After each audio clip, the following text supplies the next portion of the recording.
Hi viewers, welcome to our channel. ప్రస్తుతం మనతో పాటు భరద్వాజ్ గారు సీనియర్ జర్నలిస్ట్ ఉన్నారు. వారితో ఒకసారి మాట్లాడదాం. సార్ నమస్కారం. నమస్తే. సార్ ఇవాళ లెజెండరీ యాక్టర్ అండ్ నట సామ్రాట్ అక్కినేని నాగేశ్వరరావు గారి శత జయంతి సార్. మరి ఈ సందర్భంగా ఆయన సినీ ప్రస్థానం గురించి మీ మాటల్లో సార్. అంటే శత జయంతి ముగింపు సందర్భంలో ఉన్నాం ఇప్పుడు మనం. రామారావు గారి కంటే ఒక 2 సంవత్సరాలు చిన్న ఆయన. అంటే వరుసగా ముగ్గురి శత జయంతులు జరిగినాయి. ఘంటసాల వెంకటేశ్వరరావు గారు, తర్వాత నందమూరి తారక రామారావు గారు, తర్వాత అక్కినేని నాగేశ్వరరావు గారు. ఒక రకంగా తెలుగు మోడర్న్ సినిమాకి ముగ్గురు ఒక పిల్లర్స్గా నిలబడ్డారు. అంటే అక్కినేని నాగేశ్వరరావు గారి విజయ యాత్రలో ఇద్దరికి వాటా ఉంటుంది. ఆయనే చెప్పుకున్నాడు. ఒకటి ఘంటసాల వెంకటేశ్వరరావు గారికి, 2 సావిత్రికి. సావిత్రి ఆవిడ అక్కినేని అభిమాని, నాగేశ్వరరావు గారి అభిమానిగా మొదలైంది ఆవిడ ప్రయాణం. ఆ తర్వాత నాగేశ్వరరావు గారి పక్కన హీరోయిన్గా యాక్ట్ చేసింది ఆవిడ. ఎక్కువ సినిమాల్లో ఆయన యాక్ట్ చేసింది సావిత్రితోనే. ఇలా ఆయన నట జీవిత ప్రస్థానంలో సావిత్రి తర్వాత ఆయనే చెప్పుకున్నట్టుగా ఎక్కువ సినిమాలు ఎన్టీ రామారావు గారితో చేశాడు. అంటే వాళ్ళిద్దరూ కలిసి 15 పైన సినిమాలు యాక్ట్ చేయటం అనేది చిన్న విషయం కాదు. అంటే పల్లెటూరి పిల్ల దగ్గర నుంచి సత్యం శివం అనే సినిమా వరకు ప్రతి సందర్భంలోనూ వాళ్ళు కలిసి యాక్ట్ చేస్తూనే ఉన్నారు. మధ్యలో కొన్ని అభిప్రాయ భేదాలు వచ్చినప్పటికీ ఇలా ఒక సుదీర్ఘమైనటువంటి ఇన్నింగ్స్ అయింది. 90 ఏళ్ల వయసులో కన్నుమూశారు ఆయన. నిజానికి తెలుగు సినిమా పరిశ్రమ ప్రవేశించే నాటికి ఆయన బాలనటుడిగానే ప్రవేశించాడు. ధర్మపత్ని అనే సినిమాలో ఆయన బాలనటుడిగా నటించాడు. ఆ తర్వాత అవకాశాలు రాలేదు ఆయనకి. అంటే ఏం చేయాలి, ఏ క్యారెక్టర్లకు వాడాలి ఇతన్ని అనేది అర్థం కాక ఎవరూ పట్టించుకోలేదు. ఈయన తిరిగి తన సొంతూరు వచ్చేసాడు. వెంకటరాఘవపురం అంటారు, రామాపురం అంటారు, గుడివాడ దగ్గరలో ఉంటుంది అది. ఆ గ్రామానికి తిరిగి వచ్చేసారు ఆయన. తిరిగి వచ్చేసి తన పాత పనే, అంటే నాగేశ్వరరావు గారి ఫ్యామిలీలో, అంటే వాళ్ళ అన్నదమ్ములు అక్క చెల్లెళ్ళ వరుసలో ఈయన చివరివాడు. ఈయనకి చదువు చెప్పించే పరిస్థితి లేదు ఇంట్లో. ఏం చెయ్యాలి అని అనుకుంటూ ఉండగా, అంటే చదువు చెప్పించటమా ఏం చేయటం అనేది ఒక డైలమాలోకి వచ్చారు. వచ్చిన తర్వాత ఈయన 3వ తరగతి వరకు చదివాడు. చదివిన తర్వాత కొనసాగించాలా ఏం చేయాలి అనేది కన్ఫ్యూజన్. ఈ కన్ఫ్యూజన్ నడుస్తున్న టైంలో దుక్కుపాటి మధుసూదన్ రావు గారి ఆధ్వర్యంలో ఎక్సెల్షియర్ డ్రామా సొసైటీ అని ఒకటి ఉండేది. దాంట్లో ఆయన ఆ సమాజంతో నాటకాలు ఆడేవాడు మధుసూదన్ రావు గారు. పెండ్యాల నాగేశ్వరరావు గారు అదే నాటక సమాజానికి సంగీత దర్శకుడిగా ఉండేవారు. వాళ్ళ ట్రూప్లో ఇతన్ని జాయిన్ చేశారు. ₹1 వేతనానికి, ₹1 జీతానికి చేరాడు ఈయన. అదే నాటక సమాజంలో ఆయన తీసుకున్న హైయెస్ట్ రెమ్యూనరేషన్ ₹5. అలా మొదలైంది. దుక్కుపాటి మధుసూదన్ రావు గారి చేతుల మీదుగా ఈయన ప్రయాణం మొదలైంది. మధుసూదన్ రావు గారే ఈయన్ని ధర్మపత్ని సినిమాకి పంపించాడు.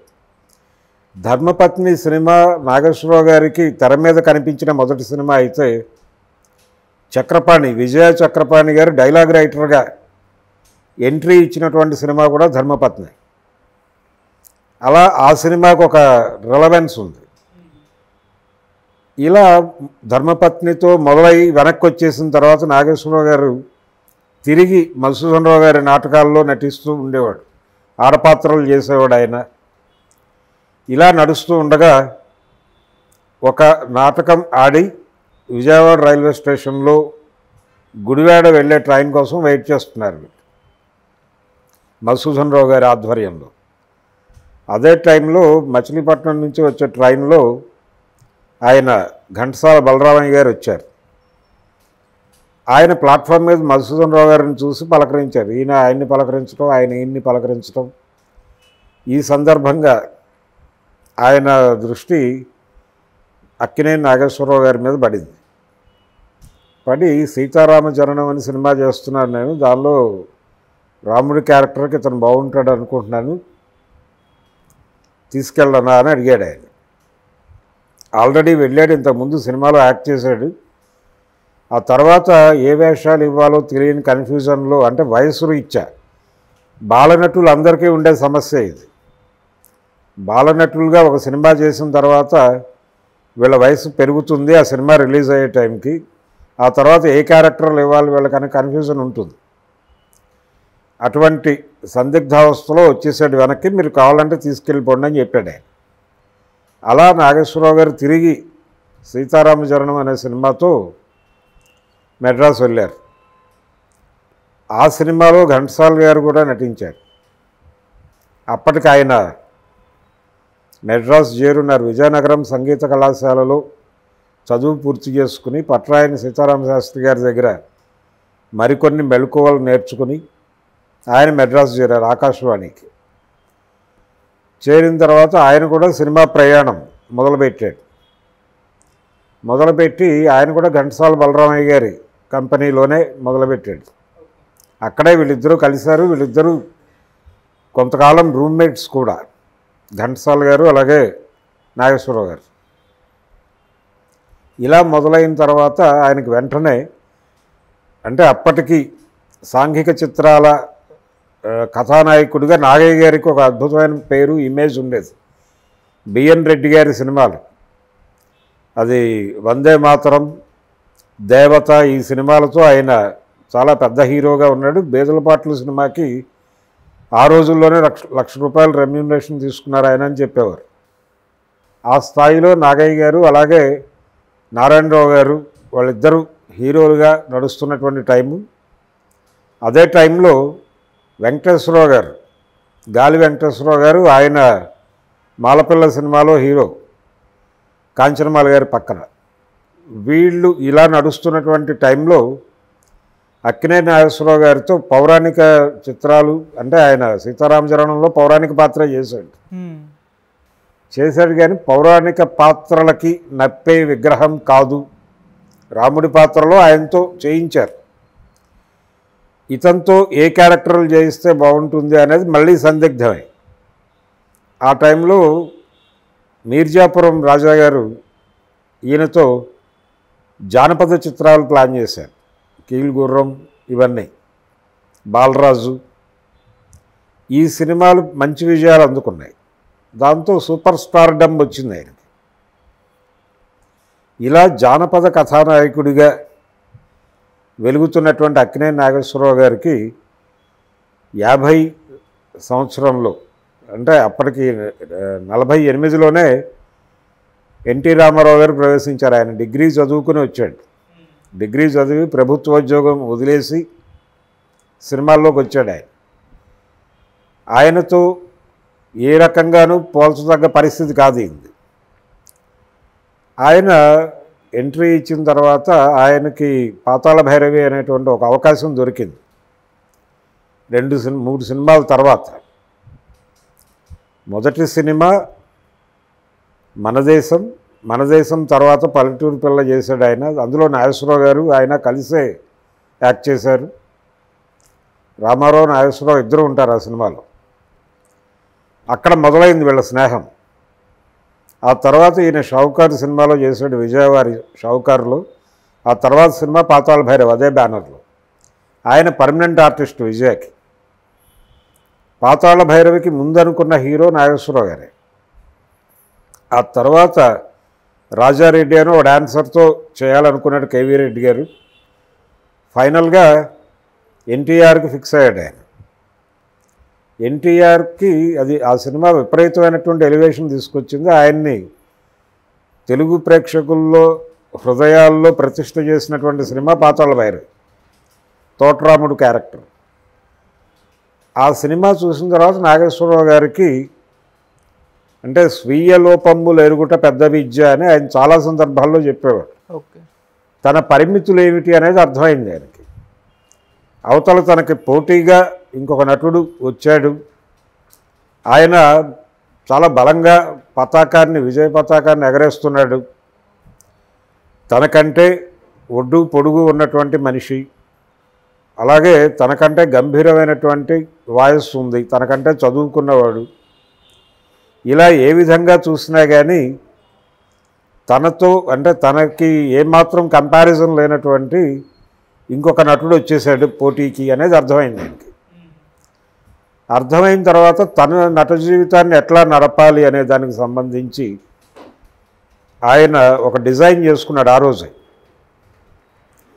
జానపదాలు మనం ఆ ఏరియాలో ఇక వదిలేయటం మంచిది, అయిపోయింది, అది అతనికి వదిలేయాలి, ఎన్టీఆర్కి వదిలిపెట్టేయాలి. సో అతను పోటీ పడలేనటువంటి ఏరియాలోకి మనం వెళ్ళాలి అని అనుకుని ఆయన ఒక సైకలాజికల్ క్యారెక్టరు, ఒక భగ్న ప్రేమికుడు, ఇలాంటి క్యారెక్టర్లు. సంవత్సరానికి 4 సినిమాలు ఉండాలి. ఈ 4 సినిమాల్లో ఈ భిన్నమైనటువంటి కథాంశాలతో వెళ్ళాలి. ఒకటి భగ్న ప్రేమికుడు ఉంటే ఒకటి భక్తుడి పాత్ర ఉండాలి. ఇలా డిజైన్ చేసుకుంటూ వెళ్ళాడు ఆయన. విప్రనారాయణ, దేవదాసు ఈ పద్ధతిలో ఇలా సక్సెస్ అయ్యాడు ఆయన. అవడం మాత్రమే కాదు, పోటీ ఇచ్చాడు ఎన్టీఆర్కి. పోటీ ఇచ్చి దాదాపు 77 వరకు నువ్వా నేనా అనే పరిస్థితి. చాలా సందర్భాల్లో చాలా సంక్రాంతులు ఎన్టీఆర్ మీద ఈయనే విజయం సాధించినటువంటి సంక్రాంతులు అనేకం ఉన్నాయి. దసరా బుల్లోడు సినిమా సంక్రాంతికి రిలీజ్ అయ్యి అది దసరా వరకు ఆడింది. దాని మీద పోటీగా రిలీజ్ అయినటువంటి రామారావు గారి సినిమా ఆడలేదు. ఇలాంటి కొన్ని విజయాలు ఉన్నాయి ఆయన కెరియర్లో, ఆయనతో పోటీపడి సాధించినటువంటి విజయాలు. ఇలా నాగేశ్వరరావు గారు అంటే ఆయన కెరియర్లో అద్భుతమైనటువంటి పాత్రలు, అంటే నవల నాయకుడిగా నిలబడ్డాడు ఆయన. ఆయన కెరియర్ సక్సెస్ఫుల్గా నడవటం వెనకాల దుక్కిపాటి మధుసూదన్ రావు గారి కంట్రిబ్యూషన్ ఉంది. ఆయన చదువుకున్నవాడు, ఆయన్ని తనతో పాటు అంటే మెడ్రాస్ వచ్చేసాడు ఆయన. నాగేశ్వరరావు గారు విజయ పతాకం ఎగరవేసిన తర్వాత నాటకాలలో ఆయనకు ఒక ఫేజ్ చూపించినటువంటి మధుసూదన్ రావు గారు మెడ్రాస్ వచ్చేసి ఆయన సొంత సినిమా తీయటం ప్రారంభించారు, అన్నపూర్ణ పిక్చర్స్ అనే పేరుతో. ఈ అన్నపూర్ణ పిక్చర్స్ అంటే అక్కినేని నాగేశ్వరరావు గారి భార్య పేరు కూడా అన్నపూర్ణే. ఆ పెళ్లి చేసింది కూడా మధుసూదన్ రావు గారే. పశ్చిమ గోదావరి జిల్లా నుంచి ఆ సంబంధం తీసుకొచ్చి పెళ్లి చేశాడు ఆయన, దెందులూరు. అయితే మధుసూదన్ రావు గారి పిన్ని గారి పేరు అది అన్నపూర్ణ అనేది. అలా అన్నపూర్ణ సంస్థతో కేవీ రెడ్డి గారి డైరెక్షన్లో దొంగరాముడు సినిమాతో మొదలై ఆ తర్వాత నవలా చిత్రాలు ఆయన్ని నవలా చిత్ర నాయకుడిగా నిలబెట్టింది మధుసూదన్ రావు గారే. అదే బ్యానర్ నుంచి కె విశ్వనాథ్ గారు డైరెక్టర్గా పరిచయం అయ్యాడు ఆత్మగౌరవం సినిమాతో. ఆదుర్తి సుబ్బారావు గారితో అద్భుతమైనటువంటి విజయవంతమైనటువంటి సినిమాలు అన్నపూర్ణ సంస్థ నిర్మించింది, వెలుగు నీడలు ఇవన్నీ. ఈ క్రమంలోనే ఆయన సొంత సినిమాలు, ఆదుర్తి సుబ్బారావు గారి సొంత సినిమాలు, ఇలా అంటే చాలా సక్సెస్ఫుల్ కెరియర్ నాగేశ్వరరావు గారిది. ఆయన కామెడీ చాలా అద్భుతంగా చేయగలడు. మిస్సమ్మ లాంటి సినిమాలో అద్భుతమైనటువంటి కామెడీ చేశాడు ఆయన. ఎటువంటి ఇబ్బంది లేకుండా, అంటే నిజానికి ఇండస్ట్రీలో రామారావు గారి కంటే సీనియర్ ఆయన. అయినప్పటికీ రామారావు హీరోగా చేసినటువంటి సినిమాలో కమెడియన్గా చేశాడు ఆయన. ఏమి ఇబ్బంది పడలేదు. ఆ తరువాత ఆయన ఈ అన్నపూర్ణ సంస్థ నుంచి, అంటే నాగేశ్వరరావు గారి పర్మనెంట్ బ్యానర్ అది, ఆ బ్యానర్లో అక్కినేని నాగేశ్వరరావు గారు కాకుండా ఇతర హీరోలు యాక్ట్ చేయటం మొదలైంది 70 దశకం మధ్యలో. దానికి కారణం కూడా నాగేశ్వరరావు గారే. అంటే అన్నపూర్ణ స్టూడియోస్ నిర్మాణం, ఈ నిర్మాణానికి దారితీసినటువంటి పరిస్థితులు. కృష్ణ గారు దేవదాస్ సినిమాని, అక్కినేని నాగేశ్వరరావు గారికి విపరీతమైన పేరు తీసుకొచ్చిన సినిమా డిఎల్ నారాయణ గారు నిర్మించిన దేవదాస్. శరత్ దేవదాసు నవలగా చక్రపాణి గారు అనువదించాడు అది తెలుగులో. ఆ నవల చాలా పెద్ద హిట్, ప్రతివారు చదివారు. నిజానికి ఆ నవలని శరత్ చంద్ర డిజోన్ చేసుకున్నాడు. డిజోన్ చేసుకుని చాలా కాలం పాటు అది పబ్లికేషన్కి ఇవ్వలేదు ఆయన. ఆయన ప్రమేయం లేకుండా ఆయన స్నేహితుడు కూడా అచ్చుకిచ్చేసాడు. అది బయటకు వచ్చిన తర్వాత పెద్ద హిట్ అయింది. అంటే ఒక పిరికి ప్రేమికుడు అనేది ఆయన ఉద్దేశం. అందులో దేవదాస్ క్యారెక్టర్లో చాలా పిరికితనం ఉంటుంది, భయపడుతూ ఉంటాడు ఆయన సమాజానికి.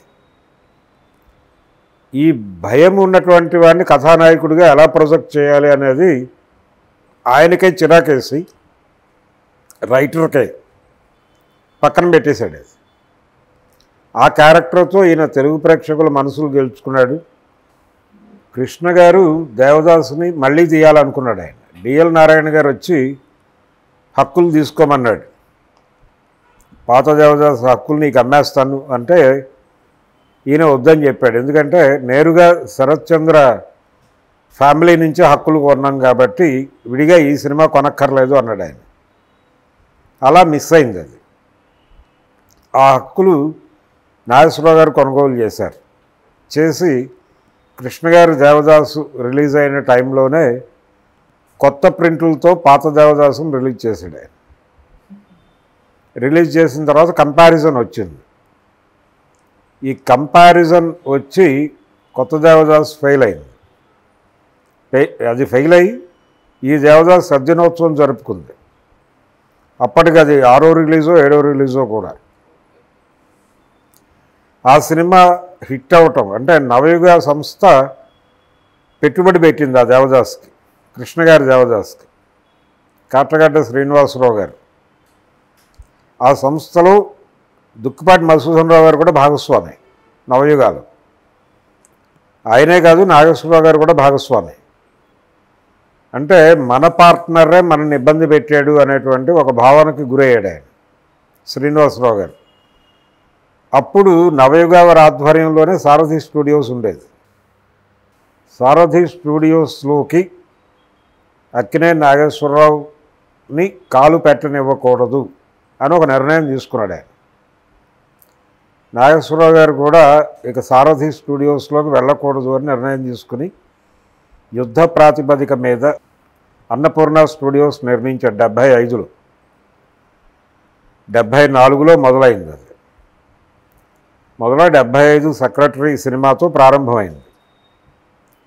అయితే ఈ ప్రాసెస్లో దుక్కిపాటి మధుసూదన్ రావు గారికి నాగేశ్వరరావు గారికి అంటే చిన్నపిల్లవాడిగా నటుడిగా ఆయన్ని తీర్చిదిద్దినటువంటి మధుసూదన్ రావు గారు నవయుగ వాళ్ళతో ఉండిపోయాడు. అప్పటి నుంచి అన్నపూర్ణ బ్యానర్లో వచ్చిన సినిమాల్లో శోభన్ బాబు, మురళీమోహన్ వాళ్ళు హీరోలుగా వచ్చారు. నాగేశ్వరరావు గారు లేరు ఇక్కడ. ఇది చాలామందికి తెలియని విషయం. అంటే రాధాకృష్ణ అనే సినిమా శోభన్ బాబుతో చేశాడు ఆయన. ప్రేమలేఖలు అనే సినిమా మురళీమోహన్తో చేశాడు. అలా నడిచింది ఆ ప్రయాణం. ఆ తర్వాత అన్నపూర్ణ బ్యానర్లో వచ్చిన ఏ సినిమాలోనూ ఈయన లేడు. ఇది అంటే ఆయన రాఘవేంద్రరావు గారితో సినిమాలు చేశాడు వరుసగా. ఆ సినిమాలు కూడా నవలా చిత్రాలే కానీ నాగేశ్వరరావు గారు లేడు దానిలో. అన్నపూర్ణ స్టూడియోస్ బ్యానర్ మీద ఈయన సినిమా నిర్మాణం మొదలుపెట్టాడు. అంటే స్టూడియోని నిలబెట్టడం కోసం చిత్ర నిర్మాణం మొదలుపెట్టి కళ్యాణి సినిమాతో నాగేశ్వరరావు గారు అన్నపూర్ణ సంస్థ మొదలైంది. మురళీమోహన్ హీరో, దాసరి నారాయణరావు గారి డైరెక్షన్. అలా మొదలై అంటే అన్నపూర్ణ స్టూడియోస్ నిర్మించిన తర్వాత దాని మెయింటెనెన్స్ చాలా కష్టమైంది. మెయింటెనెన్స్ కష్టము అంటే అప్పటికి సినిమా షూటింగ్లన్నీ మెడ్రాస్లో జరిగేవి. ఈ స్టూడియో ఎలా నడపాలి, ఎవరు వచ్చి చేస్తారు ఇక్కడ షూటింగ్లు అనే టైంలో దాసరి నారాయణరావు గారు తన సినిమాలన్నీ ఇక్కడే షెడ్యూల్ చేసేవారు. దాంతోపాటు హిందీ రీమేక్స్ ఉండేవి ఆ టైంలో. ఈ హిందీ రీమేక్స్ అన్నీ కూడా ఇక్కడే చేసేవాళ్ళు అన్నపూర్ణలో. అన్నపూర్ణ స్టూడియోలోనే పడుకుని షూటింగులు చేసేవాడే దాసరి గారు. ఈ క్రమంలో దాసరి గారు అన్నపూర్ణ స్టూడియోస్ అనేటువంటి సంస్థకి కూడా చాలా పెద్ద విజయవంతమైనటువంటి సినిమాలు తీసిపెట్టాడు. ప్రేమాభిషేకం లాంటి ఇండస్ట్రీ రికార్డులు బద్దలు కొట్టినటువంటి సినిమా వాళ్ళ కాంబినేషన్లో వచ్చింది. ఒక రకంగా 77 తర్వాత దాదాపు 3 సంవత్సరాలు అక్కినేని నాగేశ్వరరావు గారి కెరియరే గందరగోళంలో పడింది. ఆలు మగలు సినిమా తర్వాత ప్రసాద్ ఆర్ట్ పిక్చర్స్ వారి స్వర్ణోత్సవ కానుక, దాని తర్వాత ఆలు మగలు సక్సెస్ తర్వాత ఆయనకి రిలీజ్ అయిన ఏ సినిమా కూడా విజయం కాలేదు, ప్రతిదీ ఫ్లాపే. అదే టైంలో రామారావు గారు విపరీతమైన స్వింగ్లో ఉన్నాడు. 77, 76లో ఆయనది ఆరాధన సినిమా చాలా పెద్ద హిట్. అది 77 జనవరిలో దానవేరు సూరకర్ణ, సమ్మర్లో అడవిరాముడు, అక్టోబర్లో యమగోళ. ఒకే సంవత్సరం 3 175 డేస్ సినిమాలు పడ్డాయి ఆయనకి. ఆ చుట్టుపక్కల ఏ హీరో మిగలలేదు.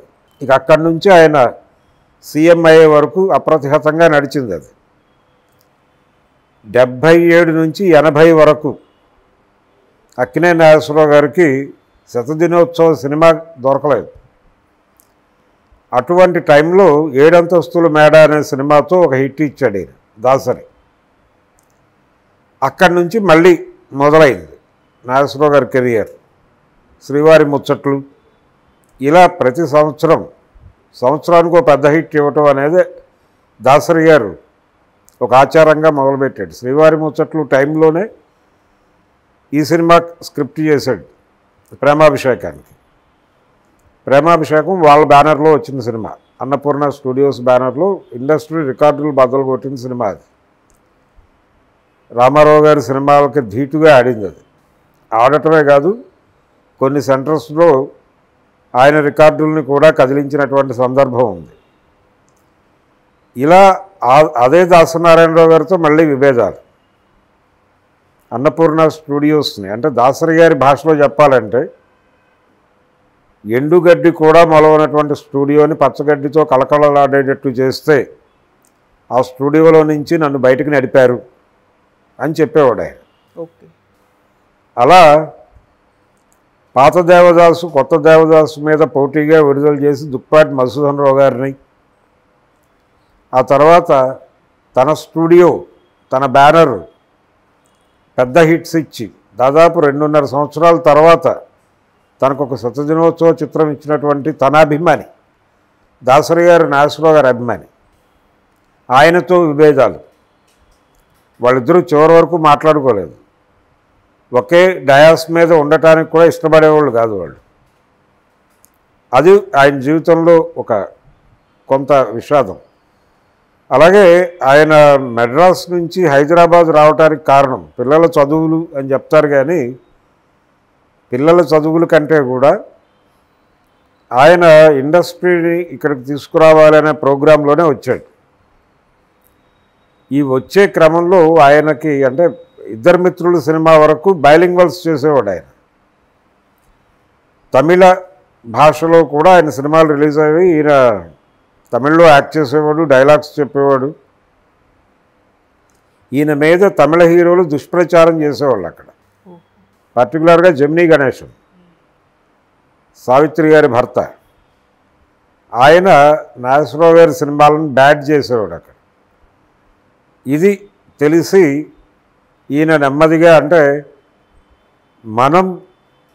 మన సినిమాలు డబ్బులు తీసుకొస్తోంది ఆంధ్రప్రదేశ్ నుంచి, మనం ఇక్కడ ఉండి ఇక్కడ ట్యాక్సులు కట్టడం ఏంటి వీళ్ళకి, పైగా మన సినిమాలను వీళ్ళు బ్యాడ్ చేస్తున్నారు, సో ఇక్కడి నుంచి మనం వెళ్ళిపోవడం మంచిది అనేది ఒక నిర్ణయానికి వచ్చాడు ఆయన. వచ్చి అలా షిఫ్ట్ అయ్యాడు. షిఫ్ట్ అయినప్పటికీ మెడ్రాస్లో కూడా షూటింగులు చేసేవాడు ఆయన ఇక్కడి నుంచి వెళ్ళి.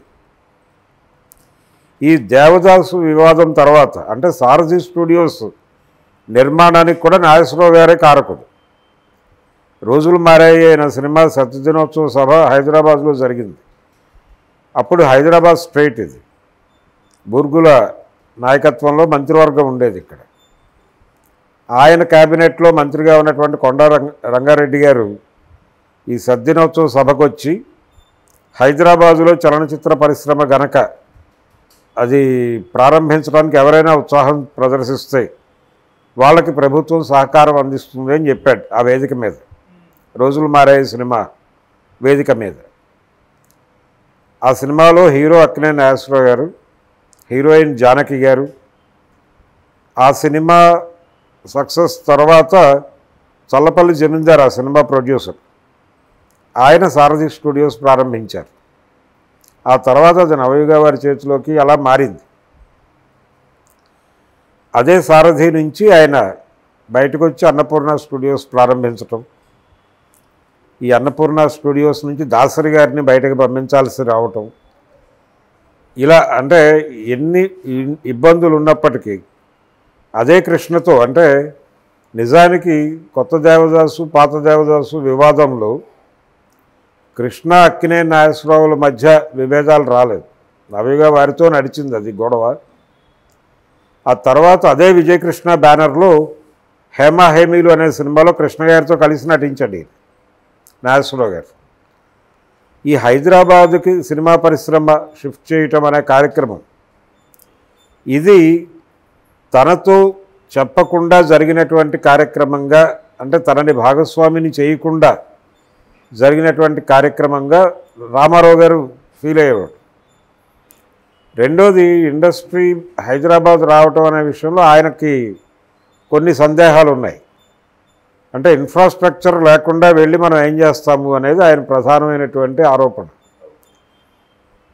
ఏది కావాలన్నా మళ్ళీ మెడ్రాస్ నుంచి తెచ్చుకోవాలి, ఎందుకు వచ్చిన గొడవ, ఇదంతా కాస్ట్ పెరిగిపోతుంది, దీనికంటే అక్కడే ఉంటే తక్కువ ఖర్చులో సినిమాలు తీసి రిలీజ్ చేయొచ్చు కదా అనే ఉద్దేశంతో ఉండేవాడు ఆయన. అలాగని హైదరాబాద్ రావడానికి విముఖుడేం కాదు. బ్రహ్మానందరెడ్డి గారి నేతృత్వంలో అక్కడ వనస్థలీపురం దగ్గర సినిమా వాళ్ళకి స్టూడియోల నిర్మాణానికి స్థలాలు కేటాయింపులు జరిగినప్పుడు రామారావు గారు కూడా ఒక అప్లికేషన్ వేశాడు, రామకృష్ణ స్టూడియోస్ నిర్మాణం కోసం స్థలం కేటాయించమని. దాదాపు ఫైనల్ అవుతున్నటువంటి దశలో ఆగింది అది. ఆ తర్వాత ఆయన తన సొంత స్థలంలోనే రామకృష్ణ స్టూడియోస్ కట్టుకున్నాడు. నాగేశ్వరరావు గారు మాత్రం ప్రభుత్వ సహకారంతో నిర్మించాడు అన్నపూర్ణ స్టూడియోస్. ఈ అన్నపూర్ణ స్టూడియోస్ నిర్మాణం అయిపోయిన తర్వాత ఈ 7 acres ఏరియాలో ఆయన అన్నపూర్ణ టింబర్ ఎస్టేట్స్ అనేది పెట్టాడు. తెనాలికి చెందిన చదలవాడ బ్రదర్స్ వాళ్ళ భాగస్వామ్యంలో అనురాధ టింబర్ ఎస్టేట్స్ ఉండేది వాళ్ళకి. ఈయన అన్నపూర్ణ అని మార్చి ఇక్కడ పెట్టాడు. పెట్టినప్పుడు రామారావు గారు సీఎంగా ఉన్నప్పుడు ఆయన నోటీసులు ఇచ్చాడు, అంటే మీకు సినిమా నిర్మాణానికి స్థలం ఇవ్వటం జరిగింది, మీరు ఇతర వ్యాపారాలు చేస్తే కుదరదు అక్కడ అని. ఆ తర్వాత ఆయన అక్కడి నుంచి అది షిఫ్ట్ చేశాడు, కోర్టుకు వెళ్ళాడు, స్టే తెచ్చుకున్నాడు. తర్వాత రకరకాల పద్ధతుల్లో ఆ కేసులోంచి బయటపడ్డాడు ఆయన. 89లో రామారావు గారు ఓడిపోయినప్పుడు చెన్నారెడ్డి గారు సీఎం అయినప్పుడు ఈయన క్లియర్ చేసుకున్నాడు ఆ ఫైల్ని. అలా రామారావు గారితో కూడా ఒక విభేదం నడిచింది. ఒకటి, హైదరాబాద్ షిఫ్టింగ్ విషయంలో వాళ్ళిద్దరి మధ్య ఒక కాన్ఫ్లిక్ట్ ఉండేది. హైదరాబాద్ ముఠా అని పిలిచేవాడు ఆయన వీళ్ళందరినీ, నాగేశ్వరరావు గారిని, గుమ్మడి గారిని. గుమ్మడి గారు ఎప్పుడైనా షూటింగ్లో కనబడితే ఏమంటోంది మీ హైదరాబాద్ ముఠా అని అడిగేవాడట. ఇలా ఆయన జీవితం, నాగేశ్వరరావు గారి జీవితంలో చాలా ఎగుడు దిగుళ్ళు ఉన్నాయి, గందరగోళాలు ఉన్నాయి. చాలా కఠినంగా వ్యవహరించాడు ఆయన కొన్ని సందర్భాల్లో. ఎటువంటి అంటే ఎక్కడా వెనక్కి తగ్గలేదు ఆయన. ఎటువంటి ఇబ్బంది వస్తుంది అని కూడా భయపడలేదు. తన నిర్ణయం తాను తీసుకుని దాని మీద చాలా స్థిరంగా నిలబడేవాడు. అది ఆయన గొప్పతనం. ఏదైనా సరే ఇష్యూ బేస్డ్గానే ఉండాలి అనుకునేవాడు, ఆ ఇష్యూ బేస్డ్గానే ఉండేవాడు. అలా నాగేశ్వరరావు గారితో దానవేరు సూరకర్ణ సినిమాలో ఏదో క్యారెక్టర్ చేయించాలనుకున్నాడు రామారావు గారు. తన బ్యానర్లో నాగేశ్వరరావుతో సినిమా చేయాలని.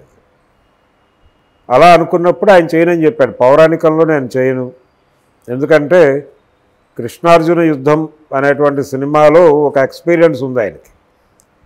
అంటే ఆయన భార్య అన్నపూర్ణ గారే చెప్పారు, మీరు ఆయనతో పౌరాణిక సినిమాల్లో నటించకండి, మీరు ఆయన ముందు కనిపించటం లేదు అని. అందుకని కృష్ణార్జున యుద్ధం తర్వాత ఆయన ఈయనతో కలిసి పౌరాణికాలు చేయడానికి సిద్ధపడలేదు. నిజానికి భూకైలాస్ సినిమాలో రావణ పాత్రలో రామారావు గారు, నారదుడిగా నాగేశ్వరరావు గారు. ఆయన చాలా సన్నివేశాల్లో రామారావు గారిని అంటే ఆయనకి పోటీ ఇవ్వటం మాత్రమే కాదు, ఆయన్ని మించి నటించేటువంటి వ్యవహారం కనిపిస్తుంది నారద పాత్రలో. అలాంటి ఒక పోటీ ఉండేది ఆయనకి. అలా ఆయన కెరియర్ అనేక రకాల అంటే కాంపిటేటివ్ ఎగ్జామ్స్కి వెళ్ళే వాళ్ళకి, అంటే కెరియర్ ఎలా నడపాలి అనుకునే వాళ్ళకి, ఆయన ఏం పెద్దగా చదువుకోలేదు, కేవలం 3వ తరగతి చదువుకుని పరిశ్రమలోకి వచ్చి ప్రతిదీ నేర్చుకున్నాడు ఆయన. అమెరికా వెళ్ళాల్సిన అవసరం వచ్చింది ఆయనకు ఒకసారి. అంటే పిలిచారు ఇక్కడ నుంచి, ఇన్వైట్ చేసినప్పుడు అమెరికాలో మాట్లాడటం కోసం ఇంగ్లీష్ నేర్చుకున్నాడు ఆయన. నేర్చుకుని ఆ తర్వాత ఆయన విపరీతంగా చదివేవాడు. అలాగే హేతుబద్ధమైనటువంటి అభిప్రాయాలు ఉండేవి. రామారావు గారు బయటకి చెప్పేవాడు, ఈయన చెప్పేవాడు కాదు, కానీ ఈయన కూడా విస్తృతంగా చదివేవాడు. ఆ జనరేషన్ హీరోలకి ఉన్నటువంటి ఒక మంచి లక్షణం అది. ఒక ఆరోగ్యకరమైనటువంటి డిస్కషన్ ఉండేది, వాళ్ళ మధ్య చర్చ ఉండేది. ఓకే. ఈయన నాస్తికుడు. నాగేశ్వరరావు గారు నాకు దైవం పట్ల ఏమీ నమ్మకాలు లేవు అని చెప్పేవాడు ఆయన.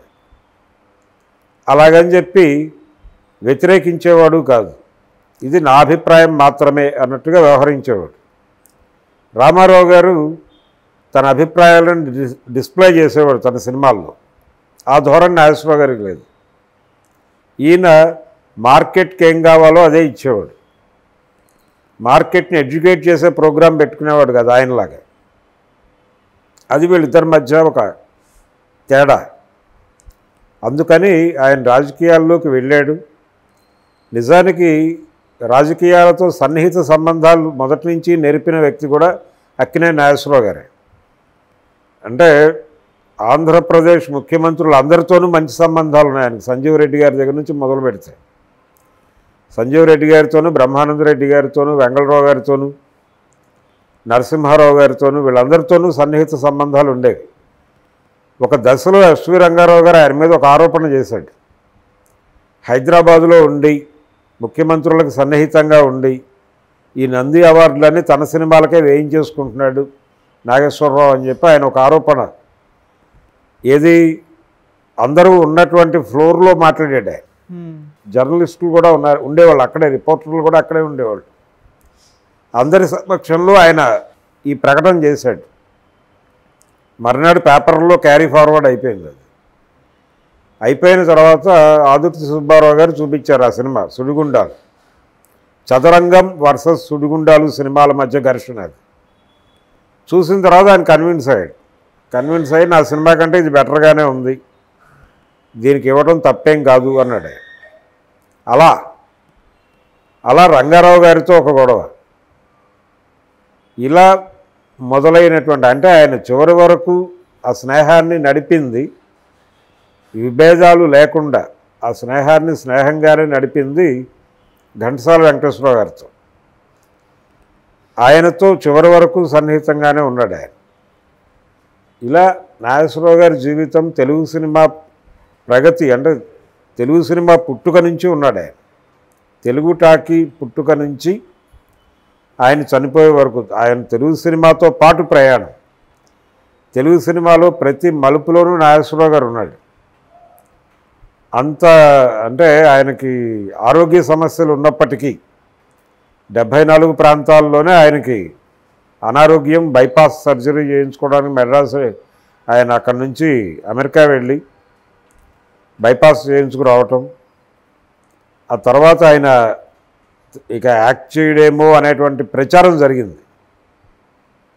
దాన్ని తోసిపుచ్చుతూ ఆయన బంగారు బాబు ఈ సినిమాల్లో స్టెప్స్ వేశాడు.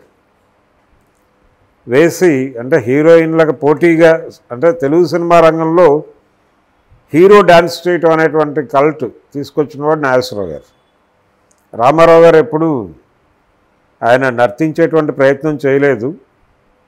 ఆయన్ని డాన్సర్గా మార్చింది బాపయ్య గారు, రాఘవేంద్రరావు గారు. వాళ్ళు ఆయనతో స్టెప్లు వేయించి ఇది చేశారు. కానీ నిజానికి ఆయన మొదట్లో ఈ డ్యాన్సులకు దూరంగా ఉండేవాడు. నాగేశ్వరరావు గారు మంచి డ్యాన్సర్. ఆయన డ్యాన్సరు, రిథమెటిక్గా ఉండేవాడు. ఇప్పటికీ ఆయన డ్యాన్సులు ప్రత్యేకమే. ఆయన డ్యాన్సుల మీద హిట్ అయినటువంటి సినిమాలు ఉన్నాయి, దసరా బుల్లోడు ఇవన్నీ. ఇలా ఆయన ప్రత్యేకతలు ఉన్నాయి. తెలుగు సినిమాతో పాటు ఆయన ప్రయాణం ఉంది, జీవిత ప్రయాణం. నాగేశ్వరరావు గారి జీవితాన్ని తలుచుకోవటం అంటే తెలుగు సినిమా చరిత్రని నెమరేసుకోవటమే. ఆయన